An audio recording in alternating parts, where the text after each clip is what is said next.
May narinig ako na katapusan nila ako. Tapusin ko lang buhay ko. Pero kung ako naman si Michelle D, kung hindi sila yun, ba't ka magre-react ng ganun? Sabihin, nakita ng asawa niya, nakialam yung asawa. So, Yes. yan palang mali na yun. Di Siguro ba? yun na- Pero wala na siya, blanco na siya. Pero meron tayong CCTV, kapatid. Di ba? Yes. So, ilabas yan. Ibig sabihin, may something dun sa film na hinahanap nila na dun lumabas yung galit nila na kinailangan pa nila manakit ng Pero naniniwan, ang kapatid ng magnanakaw ay sinungaling. Sinungaling. Di ba? Wala akong maibigay. Sabi ko, kasi wala sa akin. Sa isang punto, may narinig daw siyang pag-uusap ng mga bodyguard. May narinig ako na katapusan nila ako. Tapusin ko lang buhay ko. Kaya tumalon ako Saan ka tumalon siya? sa 39th floor. Nung pagtalong ko pa po level ng 39th floor sa bintana sa kusina, basta nag-dive lang ako. Tumakas 25 floor. Tumakas siya. Sabi ng guard, Nag-stand siya. opo, may nawakan po ko na lubid. Nung nakawag po ko sa lubid, Yes, bukas pa yung 25th floor, Mm. nakapasok po ko sa may kwarto, may kusina ng mga babae. Parang kwarto siya. Doon ako dumaan. At po pagbaba ko, mayroon na po nakabang doon yung OIC. Tapos yung bodyguard niya. Yung dinampot ulit ako, inakit ako sa taas ulit. Noong January 19, dinala raw siya ni na Michelle D sa istasyon ng pulis at inireklamo ng qualified theft. Doon, nakaranas daw muli siya ng pananakit. Sabi sa akin, bukuin mo ang kamay mo. Hinanyang ko sir yung kamay ko. Hinampas siya bigla nung parang sa arnis.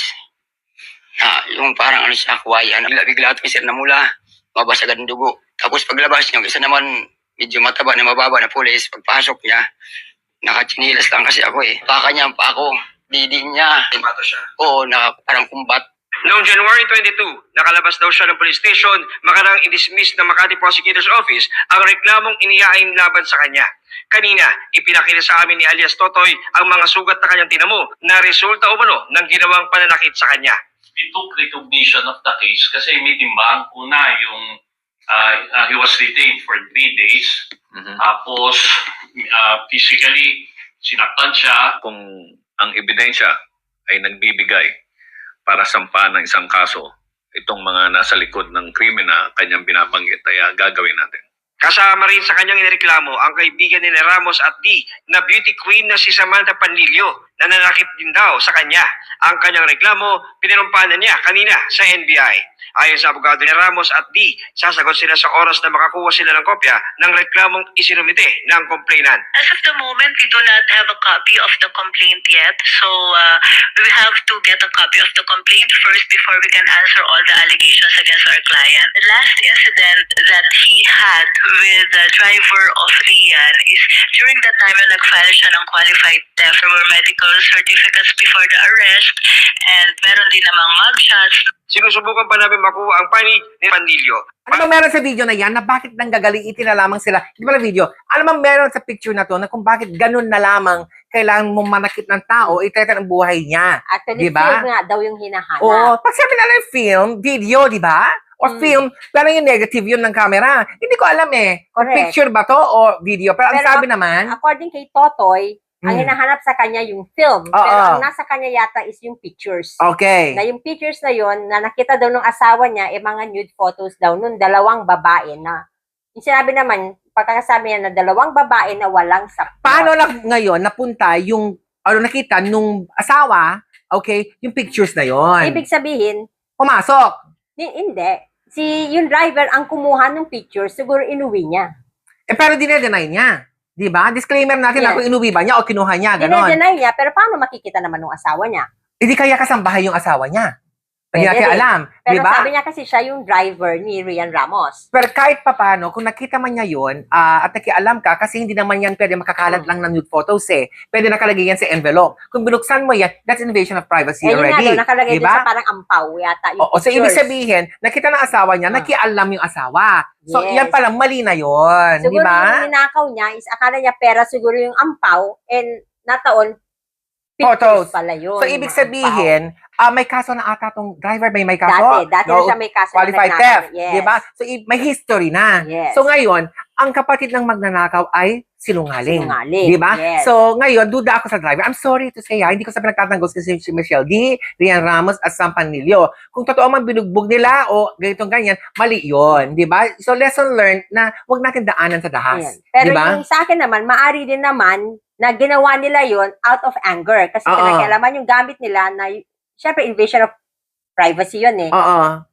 Kung malalaswama yun nandun sa pictures, syempre, as celebrities, pag lumabas yun sa social media, kasiraan nila. So, ang dalawa tanong, yun. sila ba ang nasa pictures?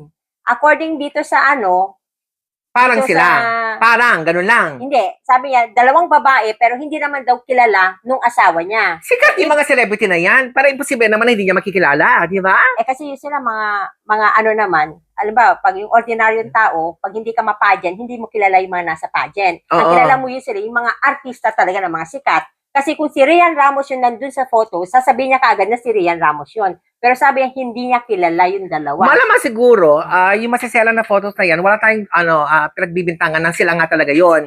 Eh siguro, may pinoprotektahan lang siguro sila Michelle D, Sam Panlilio, at saka sila Rian Ramos Pero kung yan. ako naman si Michelle D, kung hindi sila yun, ba't ka magre-react ng ganun? O yun lang naman yun. Di ba? So, At ibig saka sabihin, yung hinahanap nila na film, ibig sabihin, may something dun sa film na hinahanap nila na dun lumabas yung galit nila na kinailangan pa nila manakit ng tao. pero naniniwala ako na pakinggan natin din ang panig ni Michelle D na alam ko may puntos din naman sila dito kasi privacy nila yun na pinakialaman di ba? Oo. Lahat din naman tayo, meron tayong tinatago, di ba? Pero according Oo. naman dito sa driver, kung nasa kanya sana yung film, pag buhos pa lang daw sana ng alcohol sa mata niya, inilabas niya na. Oo. Doon sa pag-torture pa lang sa kanya. Tumalon pa raw siya, nag-Spider-Man pa siya para Yes. makatakas kasi nga, ang sabi tatapusin daw ang buhay yun niya, naririnig ganon. niya. Parang iniisip ko, kung tatapusin ang buhay mo, bakit tatalon ka doon sa 39th floor? Suicide rin yun. Tatapusin mo rin yung sarili mong buhay. Anyway, siguro, wala na siya, nablangko na siya, pero meron tayong CCTV, kapatid, di ba? Yes. So, ilabas yan para malaman natin ang Ang katotohanan. nakakapagtaka pa dyan, yung sinasabi ni Michelle D na yung sa illegal detention na hindi pwedeng ikaso sa kanila dahil doon daw nakatira yung driver, baka mali lang yung intindi nila kung anong ibig sabihin ng illegal detention. So, ang illegal detention is kahit nasa loob ka ng bahay na prevent ka lumabas Mm-mm. na may threatening, that is already illegal detention. Oo. So, Basta 3 days. malalaman 3 natin, days. kapatid, kasi nga, wala pa naman silang kopya ng complaints, di ba? Nasabi Yes. ng lawyer. Kung makakaroon man, marininig na natin ang panig nila Michelle D, Rian Ramos, at Sam Panilio. Yes. Ayan. Anyway, yan po ang aming opinion dito at ilalabas po namin kung anong man lumalabas sa katotohanan dito sa pasabog nila Michelle D, nung driver, Nung against driver, kay Michelle yes. D at sa kampo nila. Ayan, anyway. And pahabol pa pala. Oo. Yung sinasabi, January 17 nangyari, Wala si is nasa Michelle D. Dinagyang Oo. Festival. Kaya, anyway, ang gulo, Ang malalaman gulo. pa natin yan pag nakalit na yung kampo nila Michelle D yan. Anyway, thank you so much for tuning in and we'll see you again. Oh, naniniwala ka? Inspiration my stories. Medyo. Ako, hindi ko alam na wala pang panig yung kampo nila. Rian Ramos. Kaya antayin na lang natin ang pag-usapan natin.